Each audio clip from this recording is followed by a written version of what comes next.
بسم اللہ الرحمن الرحیم۔ السلام علیکم ورحمۃ اللہ وبرکاتہ۔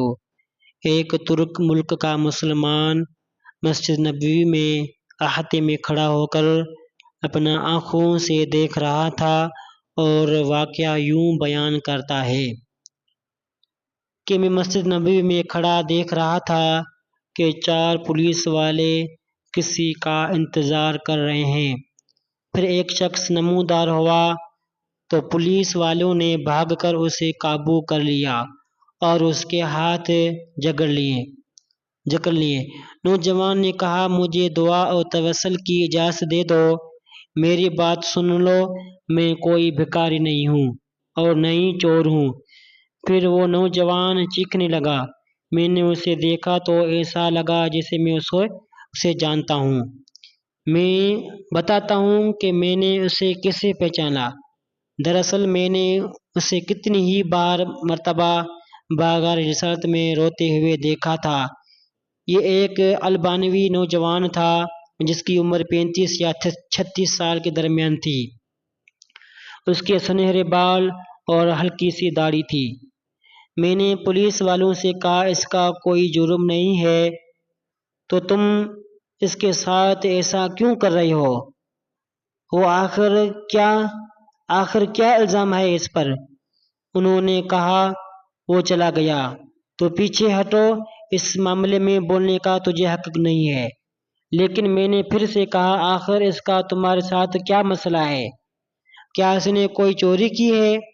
انہوں نے کہا، یہ بندہ 6 سال سے ادھر مدینہ شریف میں رہ رہا ہے، لیکن اس کا یہ قیام غیر قانونی ہے۔ ہم اسے پکڑ کر واپس اس کے ملک میں وہ اسے بھیجنا چاہتے ہیں، لیکن وہ ہر بار ایک ہی چال سے بھاگ جاتا ہے اور جا کر حوض رسول صلی اللہ علیہ وآلہ وسلم میں پناہ لے لیتا ہے۔ اسے اندر جا کر گرفتار نہیں کرنا چاہتے تھے۔ میں نے پوچھا، تو اس کے ساتھ کیا کرو گے؟ کہنے لگے، ہم اسے پکڑ کر جہاز پر بٹھائیں گے اور واپس البانیہ بھیج دیں گے۔ نوجوان مسلسل روئے جا رہا تھا اور کہہ رہا تھا، کیا ہو جائے گا اگر تم مجھے چھوڑ دو گے تو؟ دیکھو، میں کوئی چور نہیں ہوں، میں کسی سے بھیک نہیں مانگتا، میں تو ادھر بس محبت رسول صلی اللہ علیہ وآلہ وسلم میں رہ رہا ہوں۔ پولیس والوں نے کہا، نہیں، ایسا جائز نہیں ہے۔ نوجوان نے کہا، اچھا، مجھے ذرا آرام سے رسول اللہ صلی اللہ علیہ وآلہ وسلم سے ایک عرض کر لینے دو۔ پھر نوجوان نے اپنا منہ گنبد خضرا کی طرف کر لیا۔ پولیس والوں نے کہا، چل بولو جو کہنا ہے۔ تو نوجوان نے گنبد خضرا کی طرف دیکھا اور جو کچھ عربی میں کہا میں نے سمجھ لیا۔ وہ نوجوان کہہ رہا تھا، یا رسول اللہ صلی اللہ علیہ وسلم، کیا ہمارے درمیان اتفاق نہیں ہوا تھا؟ کیا میں نے اپنے ماں باپ کو نہیں چھوڑا؟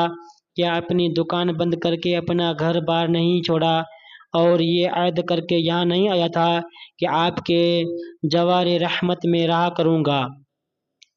حضور، اب دیکھ لیجئے، یہ مجھے ایسا کرنے سے منع کر رہے ہیں۔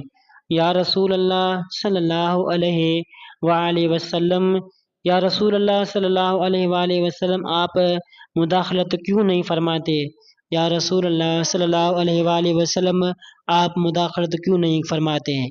اتنے میں نوجوان بے حال ہونے لگا تو پولیس والوں نے ذرا ڈھیل دی اور نوجوان نیچے گر گیا۔ ایک پولیس والے نے اسے ڈنڈا مارتے ہوئے کہا، اور دھوکے باز، اٹھ! لیکن نوجوان نے کوئی رد عمل ظاہر نہ کیا۔ میں نے پولیس والوں سے کہا، یہ نہیں بھاگے گا، تم حمامات سے پانی لاؤ اور اس کے چہرے پر ڈالو، لیکن نوجوان کوئی حرکت نہیں کر رہا تھا۔ ایک پولیس نے کہا، اسے دیکھو تو صحیح، کہیں یہ سچ مچ مر تو نہیں گیا؟ دوسرا پولیس والا کہنے لگا، اسے ہم نے کون سی ایسی ضرب لگائی ہے جس سے یہ مر جائے؟ پھر انہوں نے ایمبولینس کو بلایا اور ادھر سامنے والے 7 نمبر گیٹ سے ایک ایمبولینس لے آئے۔ انہوں نے نوجوان کی شارک پر ہاتھ رکھ کر حرکت نوٹ کی اور نبض چیک کی تو کہنے لگے اسے تو مرے ہوئے 15 منٹ گزر چکے ہیں۔ اب پولیس والے جسے مجرم ہو نیچے بیٹھ گئے اور رونے لگے۔